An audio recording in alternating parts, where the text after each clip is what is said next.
திருக்குறள் சிறுகதை. வேண்டுதல் வேண்டாமை இலானடி சேர்ந்தார்க்கு. யாண்டும் இடும்பை இல. குறள் 4. கவி மற்றும் திருப்பி மரம். ஒரு கிராமத்தில் கவி என்ற சிறுவன் இருந்தான். அவன் எப்போதும் ஏதாவது வேண்டும் என்று நினைப்பான். புதிய விளையாட்டு, புதிய உடை, இன்னும். ஒருநாள் அவன் தாத்தாவுடன் காட்டிற்கு சென்றான். அங்கு ஒரு பெரிய மரம் இருந்தது. அது திருப்பி மரம் என்று அழைக்கப்பட்டது.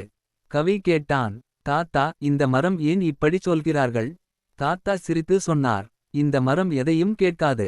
மழை வந்தாலும் வெயில் வந்தாலும் அமைதியாக நிற்கும். அதனால் இதற்கு எப்போதும் துன்பம் இல்லை.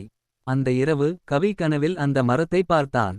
மரம் அவனிடம் சொன்னது, அதிகமாக வேண்டாம் என்று நினைக்கும் மனம் இருந்தால் வாழ்க்கையில் கவலை குறையும்.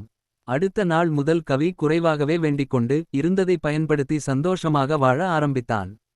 அவன் மனம் அமைதியாகி எந்த சின்ன பிரச்சனைகளும் அவனை பாதிக்கவில்லை.